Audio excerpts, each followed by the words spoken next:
దేవునికి స్తోత్రములు. అందరికి వందనాలు. అమ్మగారికి వందనాలు, మరి అక్క వాళ్ళకి వందనాలు. ఈ సమయం దేవుడు మరలా నాకు ఇచ్చినందుకు ఎంతో వందనాలు. దేవునికి కృతజ్ఞతలు చెల్లిస్తున్నాం. యెషయా 65 అధ్యాయము, యెషయా గ్రంథం 65 అధ్యాయము 18వ వచనం చదువుకొని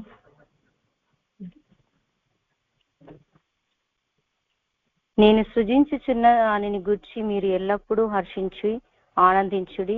నిశ్చయముగా నేను యెరూషలేమును ఆనందకరమైన స్థలముగాను ఆమె ప్రజలను హర్షించు వారిగాను సృజించుచున్నాను.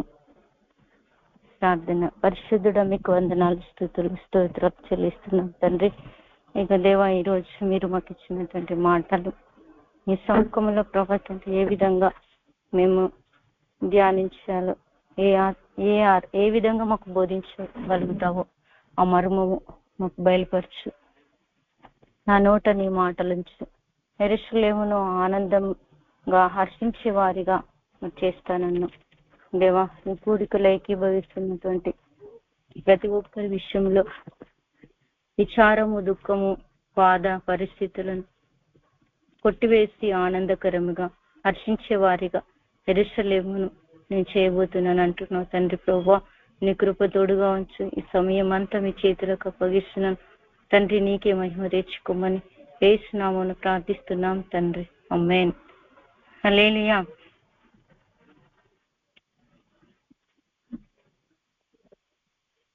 నేను సృజించుతున్న దానిని గురించి మీరు ఎల్లప్పుడూ హర్షించి ఆనందించుడి.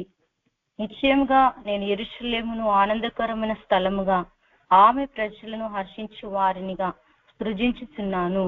ఏంటిది దేవుడు మన దృష్టిలో? మరి కొత్త ఆకాశము, కొత్త భూమిని మునుపటి మరవబడే స్థితిలోనికి దేవుడు మన జీవితంలో చేయడానికి దేవుడి యొక్క ఉద్దేశము మనకి రోజు కొత్త ఆకాశము అనంటే మరి దేవుడు 50వ కీర్తనలో 4వ వచనంలో దేవుడు తన గురించి మనకు బయలుపరుస్తున్నటువంటి మర్మాలు ఇక్కడ చెప్తున్నాడు. కీర్తన 50లో 4వ వచనం, ఆయన తన ప్రజలకు న్యాయం తీర్చుటకై బల్యార్పణ చేత నాతో నిబంధన చేసుకొని నా భక్తులను నా యొద్దకు సమకూర్చుడని మీది ఆకాశమును భూమిని పిలుచుచున్నాడు. ఏమని?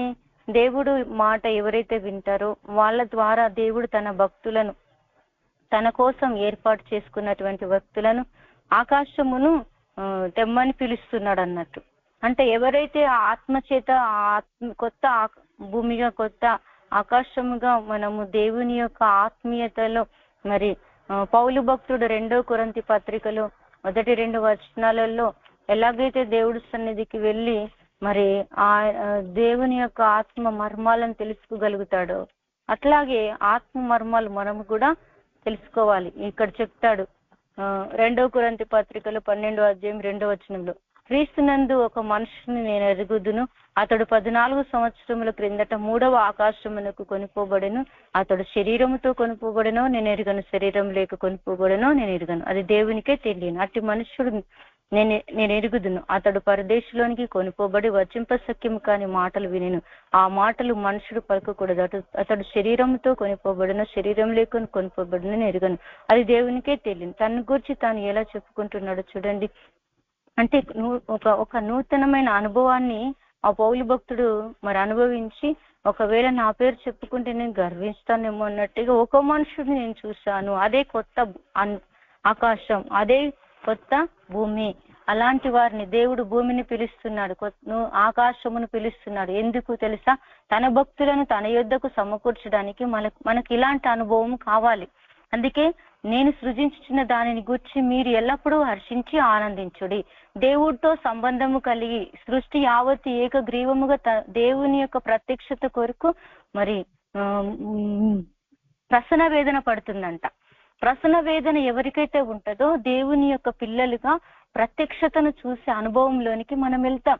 అప్పుడు అలాంటి వారిని దేవుడు ఏం చేస్తాడు అని అంటే, మీరు ఎల్లప్పుడూ హర్షించి ఆనందించుడి. అంటే దేవుడి సన్నిధిలో మనము లోతునికి వెళ్ళినప్పుడు హర్షిస్తాం, ఆనందిస్తాం. అప్పుడు మనము కాదు, కానీ మనమే, మన కుటుంబములు, మన ద్వారా రక్షించబడినటువంటి వారందరూ కూడా ఇంకా నిశ్చయముగా నేను యెరూషలేమును ఆనందకరమైన స్థలముగా, ఎవరిని ఆనందకరమైన స్థలములుగా? యెరూషలేం.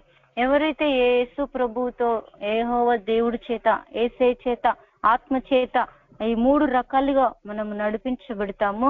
దేవుని స్వరము వింటూ, దేవుడి చేత కట్టబడుతూ, మన ఆత్మీయ స్థితిని మనము బాగుగా కట్టబడిన పట్టణం లాగా మనము కొండ మీదికి యేసు ప్రభు తన శిష్యులను వెంట పెట్టుకొని మరి ఆ రూపాంతర పొందినటువంటి ఆ యొక్క నడిపింపులోనికి మనము కూడా వెళ్ళగలిగితే, వాళ్ళు యెరూషలేం కొండెక్కే అనుభవం ఎవరికైతే, ప్రార్థనలో పోరాడే అనుభవం ఎవరికైతే ఉంటుందో వాళ్ళు దేవుడితో సంబంధం కలిగి ఉంటారు. అలాంటి వారికి ఆనందకరమైనటువంటి స్థలాల్లోనికి వెళ్ళగలుగుతాం అన్నట్టు. లూకాసు వార్త 2వ అధ్యాయంలో 14వ వచనంలో ఉంటది, భూమి మీద తనకిష్టలైన ప్రజలకు సమాధానము అని చెప్తాడు. 16వ కీర్తనలో మనోహరమైన స్థలములు నాకు పాలు ప్రాప్తించను అని చెప్తాడు. మనోహరమైన స్థలాలు మరి భూమి మీద తనకిష్టమైన ప్రజలు ఎవరు అని అంటే, ఉన్నతమైన అనుభవంలోనికి, ఆనందకరమైన స్థలంలో, దేవుడి సన్నిధిలో ఎవరైతే దేవుడితో సంబంధం కలిగి ఉంటారో అలాంటి వారికి దేవుడు ఆమె ప్రజలను హర్షించిన వారిగా సృజించుచున్నాను. ఎవరు దేవుడి చేత నడిపించబడిన వారు? ఆమె ప్రజలు. వారు హర్షిస్తారు, వాళ్ళు దేవుడి చేత నడిపించబడతారు. అలాంటి వారికి 19వ వచనం ప్రకారము, నేను యెరూషలేమును గురించి ఆనందిస్తాను, నేను నా జనులను గురించి హర్షిస్తాను, రోదన ధ్వని, విలాప ధ్వని దానిలో ఇక వినబడకుండా దేవుడు వారి కుటుంబంలో పిల్లల్నేమి, పెద్దల్నేమి, తన యందు భయభక్తులు గల వారందరినీ కూడా దేవుడు ఆశీర్వదిస్తాడన్నట్టు. అలాంటి వారిని దేవుడు ఆనందకరమైనటువంటి స్థలాలుగా మారుస్తాడు. ఆయనకు స్థలం ఎవరు అంటే మనమే. దేవుడి మందిరాలు కాదు, గొప్ప గొప్ప ఇండ్లు కాదు, గొప్ప మందిరాలు కాదు, దేవుడు నివసించే స్థలాలు మనమే. అందుకే ఆకాశము ఆలకించుము 50వ కీర్తనలు 1వ వచనంలో, దేవాది దేవుడని యెహోవా ఆజ్ఞయించుచున్నాడు, తూర్పు దిక్కునకు మొదలుకొని పడమటి దిక్కు వరకు భూనివాసులను రమ్మని ఆయన పిలుచుచున్నాడు. పరిపూర్ణ సౌందర్యం గల సియోనులో నుండి దేవుడు ప్రకాశించుచున్నాడు. ఎవరిలో నుండి దేవుడు ప్రకాశిస్తాడు అంటే, పరిపూర్ణ సౌందర్యము కలిగి దేవుని ఆత్మ చేత బాగుగా కట్టబడిన పట్టణంలాగా మనం ఎప్పుడైతే కట్టబడతామో, అలాంటి వారు యెరూషలేముగా, వారిలో ఆనందము హర్షించే వారిగా వారిని దేవుడు నిశ్చయముగానంట. మళ్ళా అలాంటి వారు ఎవరు అయ్యా అంటే, మనము పరిపూర్ణ సౌందర్యం కలిగినటువంటి సియోను లాగా మనం తయారు కావాలి. దేవుడు ఎల్లప్పుడూ మాటికి మాట్లాడే విధానంలోనికి మనము రావాలి. అలాంటి వారు ఎప్పుడు కూడా సియోను లాగా ఉంటారు. అలాంటి వారిలో నుండి దేవుడు ఏం చేస్తాడంటే ప్రకాశిస్తాడు. ప్రకాశించినప్పుడు తాను తన యొక్క చెలికత్తెలు కూడా ఎస్తేరు ఎలాగైతే 3 దినాలు ప్రార్థనలతో పోరాడిందో, తాను తన యొక్క చెలికత్తెలు దేవుడి సన్నిధిలో ప్రార్థించడం ద్వారా అహష్వేరోషు రాజు హృదయాన్ని మార్చేశాడు. యూదులకు కలిగిన పరిస్థితులన్నీ మార్చబడినాయి. మరణపు విధిని, న్యాయ విధిని రద్దు చేసి పడేశాడు. అంటే అద్భుతం, వారిలో ఆనందం, సంతోషం. ఎందుకు? వాళ్ళు దేవుడి చేత కట్టబడ్డారు. వాళ్ళకు ఆనందం, సంతోషం కలగజేసింది. ఎందుకు? వాళ్ళు ఉన్నత స్థలాలు ఎక్కారు. ఎందుకు? వాళ్ళు దేవుడి సన్నిధిలో ఉపవాసాలుండి ప్రార్థించారు, దేవుడితో నడిపింపు తీసుకున్నారు. దేవుడి సన్నిధిలో మనం అలా యెరూషలేము లాగా మరి మనము ఆనందకరమైన స్థలాలుగా ఉండాలి అని అంటే, 3వ పోయి దీని యొక్క ప్రత్యక్షతను, ఉన్నతమైన అనుభవం గూర్చినటువంటి మర్మములు పౌలు భక్తుడికి ఎలాగొచ్చినాయో అదే మనకు కొత్త ఆకాశం, కొత్త భూమి. అలాంటి ప్రవర్తన, అలాంటి యొక్క విశ్వాస జీవితములు మనము కూడా ఎల్లప్పుడూ కలిగి ఉంటే మనకు రోజు విందే, రోజు సంతోషమే. అందుకే చూడండి, జకర్యా గ్రంథం 10వ అధ్యాయము 7వ వచనం, ఇలా మనం దేవుడి సన్నిధిలో ఆత్మీయ స్థితిలో మనం ఎప్పుడైతే మనోహరమైన స్థలాలుగా, దేవుడు నివసించే స్థలాలుగా మనం ఉంటే ఏం జరుగుతుంది అని అంటే, భూమి మీద తనకి ఇష్టమైన ప్రజలకు సమాధానం కలగడమే కాదు, కానీ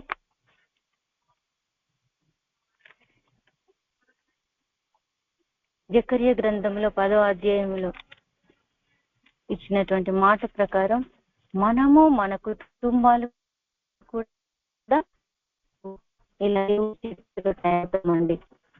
అధ్యాయము 7 ఎఫ్రాయిము వారు బలాఢ్యుల వంటి వారు, ద్రాక్షరసము పానము చేయి వారు సంతోషించినట్లు వారు మనస్సున ఆనందింతురు, వారి బిడ్డలు దాన్ని చూచి ఆనందపడుదురు, యెహోవాను బట్టి వారు హృదయపూర్వకముగా ఉల్లసించుదురు. యెహోవాను బట్టి లోకంలో డబ్బు బలగం సంతోషం కాదు, కానీ మనము మన ప్రజలు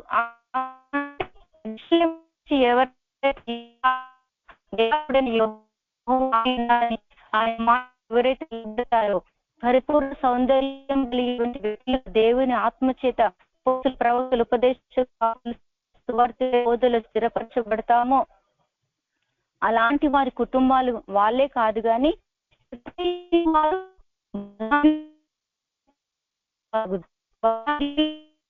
బలమైన కార్యాలు చేస్తారు. బలాఢ్యులు అంటే దేవుని చేత, దేవుని ఆత్మ చేత నడిపింపబడతారు. సమూయేలు గ్రంథంలో 1వ గ్రంథంలో సమూయేలు గ్రంథంలో 17వ అధ్యాయం 25వ వచనంలో ఇశ్రాయేలు ప్రజలను ఫిలిష్తీయుడు చాలా రకరకాలుగా చిన్నతనంగా చేసి ఫిలిష్తీయుడు ఎన్నెన్నో మాటలు మాట్లాడుతూ ఉంటే అక్కడ ఈ సమూయేలు గ్రంథంలో సౌలు మరి దావీదు అన్నలు వీళ్ళందరూ కూడా మరి వాడి మాటలకు భయపడిపోతున్నారు. భయపడితే ఇప్పుడు బలాఢ్యుల వాళ్ళు పిరికిగలవారే. అక్కడ వాళ్ళు భయపడుతున్నటువంటి పరిస్థితులు, అక్కడ జరుగుతున్న అల్లకల్లోలము, ఫిలిష్తీయుడు ఈ యొక్క మాట్లాడే మాటలకు వీటన్నిటికీ దావీదు జున్నుగడ్డలు ఇయ్యడానికి వచ్చి అవన్నిటిని చూసి ఏం చేస్తూ ఎలా రోషం తెచ్చుకున్నాడు చూడండి. సమూయేలు గ్రంథంలో 17వ అధ్యాయం 25వ వచనంలో అంటాడు,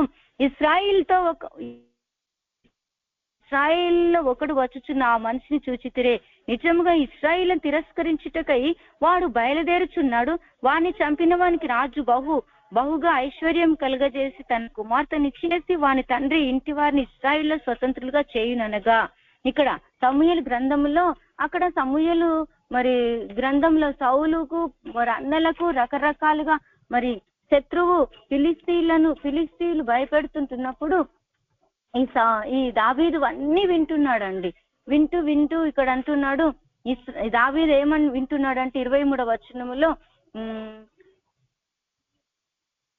23వ వచనంలో అంటున్నాడు, అతడు వారితో మాట్లాడుచుండగా గాతు ఫిలిష్తీయుడైన గొల్యాతు అని శూరుడు ఫిలిష్తీయుని సైన్యంలో నుండి వచ్చి పై చెప్పిన మాటలు చొప్పున పలకగా దావీదు విన్నాడు. విని ఏమంటున్నాడు చూడండి, ఇశ్రాయేలందరూ ఆ మనుషుని చూసి మిక్కిలి భయపడి దాని ఎదుట నుండి పారిపోగా. ఇప్పుడు ఇశ్రాయేల్ ఎవరికి భయపడుతున్నారు? ఫిలిష్తీయునికి భయపడుతున్నారండి. బలవంతులు కాదు, కానీ ఎప్పుడైతే దేవుని ఆత్మ చేత దావీదు నడిచాడో ఇశ్రాయేల్లో ఒకడు వచ్చుతున్న ఆ మనిషిని చూచితిరే, నిజంగా ఇశ్రాయేలును తిరస్కరించుటకై వాడు బయలుదేరుచున్నాడు. ఎవడు? ఫిలిష్తీయుడు బయలుదేరుతూ ఉంటున్నప్పుడు ఈ 26వ వచనంలో అంటున్నాడు, దావీదు రోషం తెచ్చుకున్నాడు. దావీదులు ఎవరున్నారు? దేవుని ఆత్మ ఉంది, దావీదుతో దేవుడికి సంబంధం ఉంది, దేవుడుకు దావీదుకు ఏకమై మనస్సుంది. అందుకే దేవుడు దావీదును బలమైన శూరుడుగా ఎంచాడు. అందుకే దావీదులో ఒక బలమైన కార్యం చేయటానికి ఒక రోషం కలిగింది. ఆయన అంటున్నాడు చూడండి, దావీదు జీవము కలిగిన దేవుని సైన్యమును తిరస్కరించుటకు ఈ సున్నతి లేని ఫిలిష్తీయుడు ఎంతటి వాడు అని వాడిని చంపి ఇశ్రాయేలులో నుండి ఈ నింద తొలగించటానికి వానికి బహుమతి ఏమని తన యుద్ధ నుండి నిలిచిన వారిని అడగగా ఇక్కడ చెప్తున్నాడు, ఈ ఫిలిష్తీయుని చంపితే ఏం దొరుకుతుంది అని చెప్పి అడుగుతున్నప్పుడు ఈ ఫిలిష్తీయుని చంపిన వారికి సౌలు బిడ్డనిచ్చి పెళ్లి చేస్తాడని చెప్పినట్టు వినబడినప్పుడు దావీదు ఎలాగైతే ఈ ఫిలిష్తీయుని చంపటానికి మరి ఈ యొక్క రోషం కలిగి సున్నతి లేని ఫిలిష్తీయుడు ఎంతటి వాడని మరి తన బలం తెచ్చుకున్నాడు. అధ్యాయమంతా కూడా చదివితే ఇక్కడ అంటున్నాడు, సౌలు దగ్గరికి పోయి చూడు నేను ఎలాంటి కార్యాలు నా ద్వారా దేవుడు చేశాడో అని చెబుతూ 36వ వచనంకి వస్తే, మీ దాసుడనైనా నేను ఆ సింహముని ఎలుగుబంటిని చంపితిని, జీవం కలిగిన దేవుని సైన్యములను తిరస్కరించిన ఈ సున్నతులేని ఫిలిష్తుడు వాటిలో ఒకదాని వల్ల అగునని, సున్నతులేని ఫిలిష్తుని ఎలాగ నేను ఇతన్ని కూడా అలాగే చంపుతా, ఒక సింహముని ఎలాగైతే చీర్చానో దేవుని నామమున ఇతడు కూడా అంతే అని చెప్పి ఒక బలము తెచ్చుకున్నాడండి, బలాఢ్యుడిగా మార్చబడ్డాడు. అప్పుడు ఆయన అంటున్నాడు, సింహముల యొక్క బలం నుండి, ఎలుగుబంటి యొక్క బలము నుండి నన్ను రక్షించిన యెహోవా ఈ ఫిలిష్తీన్ చేతిలో నుండి కూడా నన్ను విడిపించునని చెప్పాను. అందుకు సౌలు, పొమ్ము యెహోవా నీకు తోడుగా ఉండునుగా కానీ దావీదుతో అనెను. హల్లెలూయా.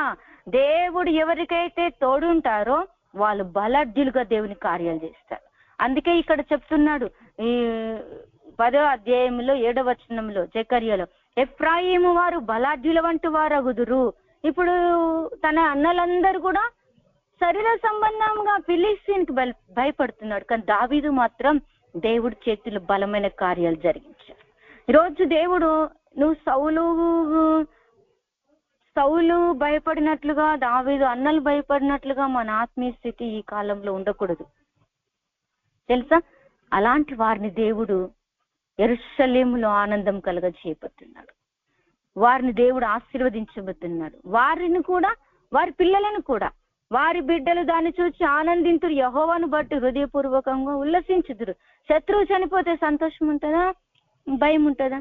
బలాఢ్యులుగా ఎవరైతే ఉంటారో వాళ్ళకు సంతోషం, వాళ్ళకు ఆనందం. వారిలో వారి కుటుంబాలు, వారి పిల్లలు ఆశీర్వదించబడతారు. ఇప్పుడు చూడు, ఇప్పుడు మనమందరం దావీదు వంశం దావీదు వంశం దావీదు వంశం అంటారు. దావీదును దేవుడు ఆశీర్వదించాడు. మరి తన అన్నలందరి పేర్లు అక్కడ లేవు, ఓకే దావీదు వంశం అని ఎందుకు చెప్పుకుంటారు అంటే, దావీదు దేవుడి చేతిలో ఒక బాణంలాగా వాడబడ్డాడు. వారును వారి పిల్లల్ని ఇప్పటి వరకు కూడా మనం ఆయన సంతతి, ఈ కాలం మనది. నేనైతే ఎప్పుడు కూడా నాకు అలాంటి ఆలోచన ఉంటుంది, ఈ కాలంలో నేను పరిగెత్తాలి. ఎప్పటి కాలమో పరిగెత్తడం కాదు, ఇది యెహోషువ తరం. ఈ తరం మనము కూడా యెహోషువ ఎలా పరిగెత్తాడో, దావీదు ఎలా దేవుడి చేతిలో వాడబడ్డాడు, యెహోషువకు దేవుడు తోడై ఉన్నందున అతని కీర్తి దేశమంతటా వ్యాపించింది. దావీదుకు దేవుడు తోడుండడం ద్వారా దేవుడు దావీదును హెచ్చించాడు. ఫిలిష్తీయుడు ఓడిపోయాడు. మరి దావీదు కంటే ఫిలిష్తీయుడే బలాఢ్యుడిలాగా ఉన్నాడు, కానీ దేవుడి చేతిలో దావీదు బలాఢ్యుడు. అందుకే బలాఢ్యుల వంటి వారు అవుతారు. నువ్వు నేను, మన పిల్లలు, మన కుటుంబం, మన వంశం, మన తరం బలాఢ్యులుగా కాబోతున్నారు. నమ్మితే వారు బిడ్డలు సజీవులై దేవుడి సన్నిధిలో దేవుడి యొక్క పాత్రలుగా వారు ఆనందించి, వాళ్ళు దేవుణ్ణి హృదయపూర్వకంగా మరి దేవుణ్ణి కలిగి వాళ్ళ కుటుంబాలు ఆనందంతో సంతోషంతో ఉంటాయని దేవుడి రోజు మనకు సెలవిస్తున్నాడు. అందుకే రోమా పత్రికలో 8వ అధ్యాయం 3వ వచనంలో దేవుడు సెలవిస్తున్న మాట ఏంటంటే, మరి ఎవరిని ముందుగా పిలిచిన దేవుడు మహిమపరచడా? పిలిచిన దేవుడు చూడు, దావీదుని విడిచిపెట్టాడు దేవుడు. దావీదుకు విశ్వాసం ఉంది, రోషం ఉంది, ఆత్మ నడిపింపు ఉంది, పశ్చాత్తాపం ఉంది, దేవుడితో సంబంధం ఉంది, దేవుడి సన్నిధి వెదికే అనుభవం ఉంది. విడిచిపెట్టాడా దేవుడు? ఇప్పుడు తన అన్నలకు లేదా అనుభవం లేదు. ఫిలిష్తీయుడికి భయపడిపోయారు, సౌలు భయపడిపోయాడు. కానీ ఇక్కడ దేవుడు చెప్తున్నాడు రోమపత్రికలో 8:30 వచనంలో, మరియు ఎవరిని ముందుగా నిర్ణయించిన వారిని పిలిచెను. దేవుడు ఎవరినైతే నిర్ణయం చేసుకుంటాడు, దావీదు అన్నలందరినీ కూడా వీడు కాదు వీడు కాదు వీడు కాదు వీడు కాదు అన్నాడు. చూడండి, ఇంకా ఎవరిలైనా వీరి కుటుంబంలో ఉన్నాడా అని అన్నప్పుడు ఒకడున్నాడు, అతడు మరి గొర్రెలు కాసుకుంటూ ఉన్నాడని చెప్పి పిలువబడి అతను పిలిచిండు. ఎందుకు పిలిచిండు? వారిలో ఆ పిలిచిన దేవుడే వారిని దేవుడు అతన్ని నీతిమంతులుగా తీర్చినటువంటి దేవుడే అతన్ని ఆ ఫిలిష్తీయుల ప్రజలందరిలో కూడా దేవుడు మహిమపరిచాడు. ఈ కాలంలో నీ జాతిలో, నీ కుటుంబంలో, నీ చుట్టుపక్కల ఉంటున్నటువంటి ప్రజల మధ్యలో దేవుడు నిన్ను పిలిచిన దేవుడు నీతిమంతుడిగా మార్చగలడు. ఇంతకు ముందు అమ్మగారు ఆరాధనలో నీతిమంతుడిగా నన్ను మార్చి అని చెప్పి, నిజముగా దేవుడు మనల్ని పిలిచిన దేవుడు ఒక్కొక్క గొప్ప రీతిగా మనల్ని పరిపూర్ణతలోనికి నడిపించే దేవుడు. ఆయన మనని విమోచించిన దేవుడు. ఆయన మనని మహిమపరచగల దేవుడు. పిలిచిన దేవుడు విడిచిపెట్టాడు.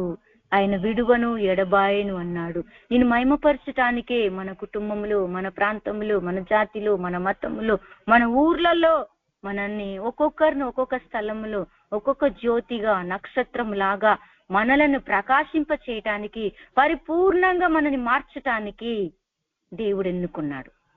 దేవుడి చేతిలో ఉంటే నిన్ను సియోనులాగా నిన్ను మారుస్తాడు.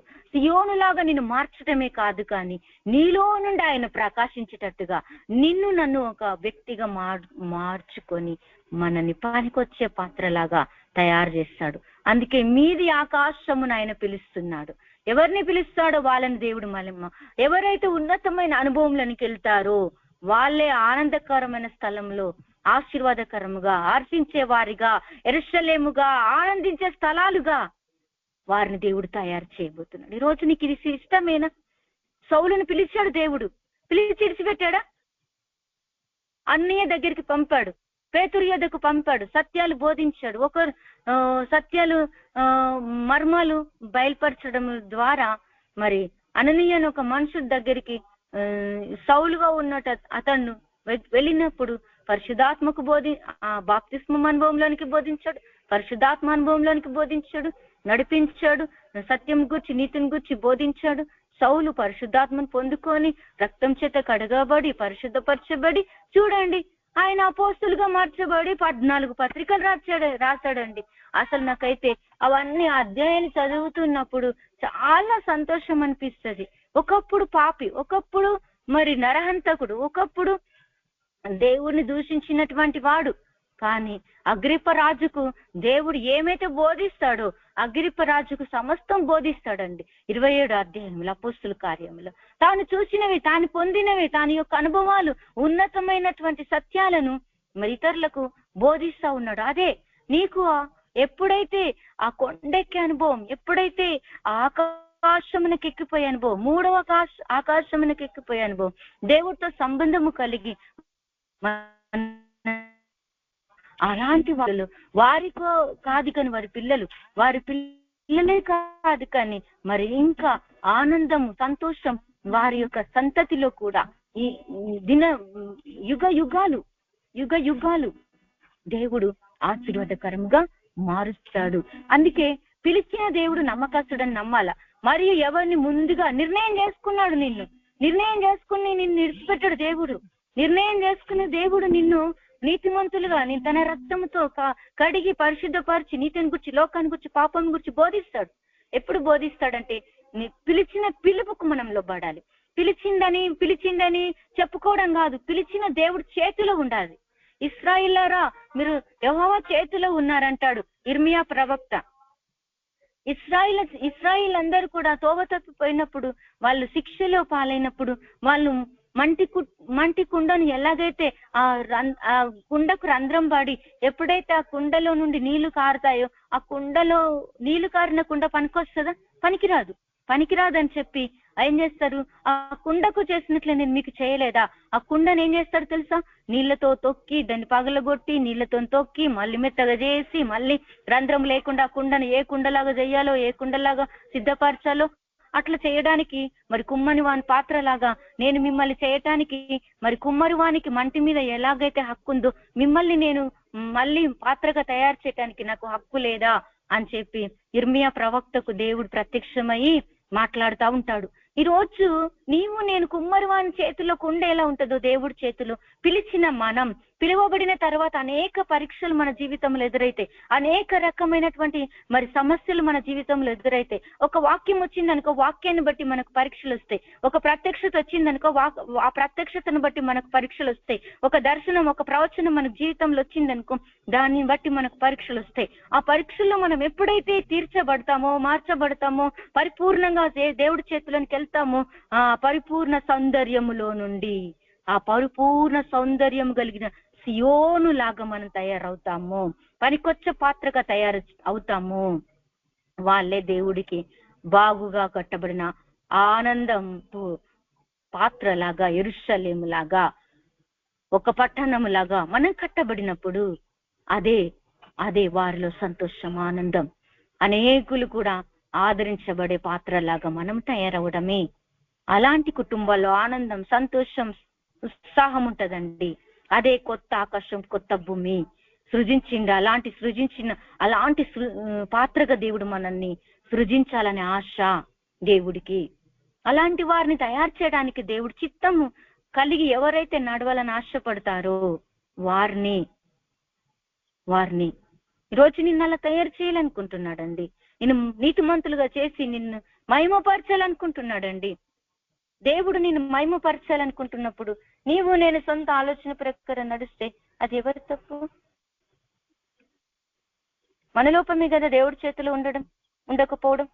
ఫిలిప్పీ పత్రికలో 3వ అధ్యాయంలో 17వ వచనంలో, ఫిలిప్పీ పత్రిక 3వ అధ్యాయం 17వ వచనంలో చూస్తే దేవుడు అంటున్నాడు, ఇక్కడ పౌలు భక్తుడు ఆ ఫిలిప్పీ సంఘానికి చెప్తున్నాడు, సహోదరులారా మీరు నన్ను పోలి నడుచుకోండి, మేము మీకు మాదిరి అయిన ప్రకారం నడుచుకొని వారిని గురిపెట్టి చూడుడి. ఏమంటున్నాడు? ఇప్పుడు చూడు, మన ముందు ఎంతో మంది మనకు బోధించినటువంటి వారిని మనము అప్పుడు అట్టి పత్రికలో 2వ అధ్యాయంలో 16వ వచనంలో ఉంటది, అట్టి జనము మధ్యను మీరు జీవవాక్యమును చేత పట్టుకొని లోకమందు జ్యోతుల వలె కనబడుచున్నారు. అందువలన నేను వ్యర్థముగా పరిగెత్తలేదనియు నేను పడిన కష్టం నిష్ప్రయోజనం కాలేదనియు క్రీస్తు దినమునకు నాకు అతిశయ కారణం కలుగును.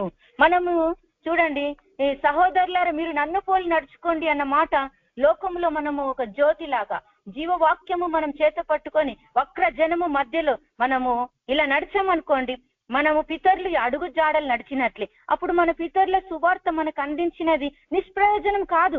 మనకు అందించినటువంటి సువార్త వలన మనకు రక్షణ అందించిన వారికి అతిశయం మనమే. నిజంగా మేము ఈ సువార్త వ్యర్థం కాలేదు.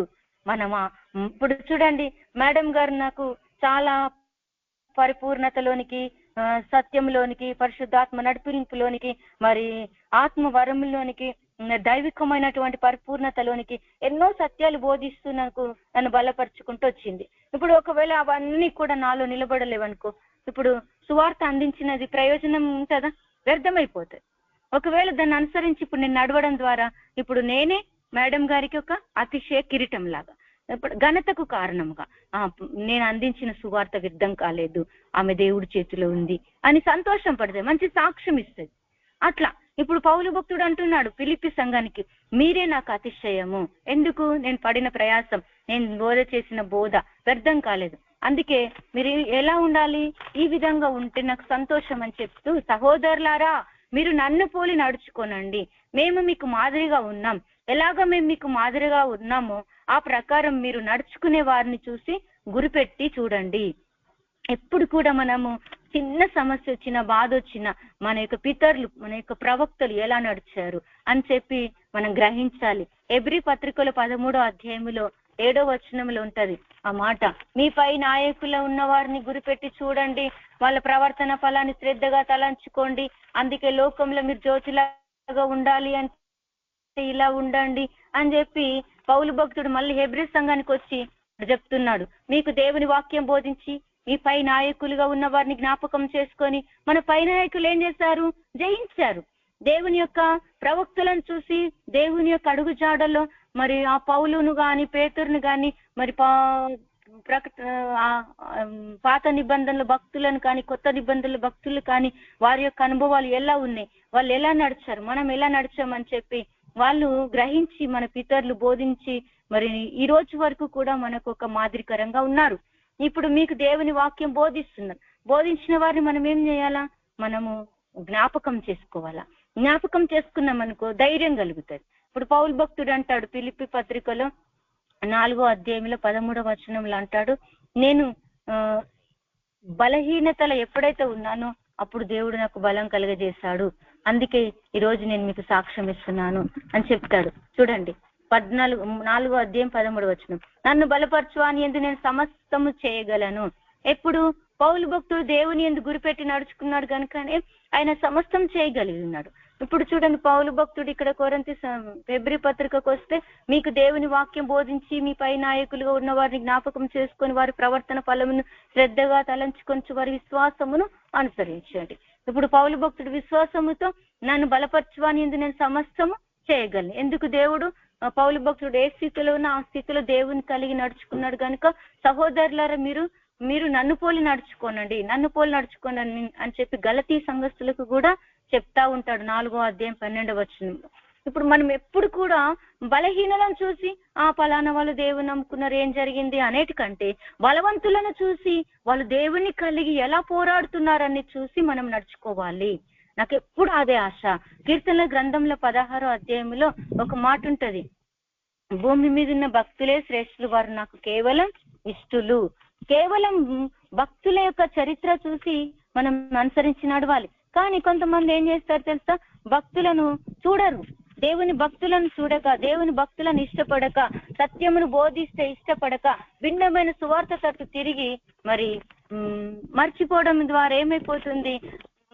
సామెతల గ్రంథంలో 10వ అధ్యాయంలో 5-6 వచనంలో ఉంటది.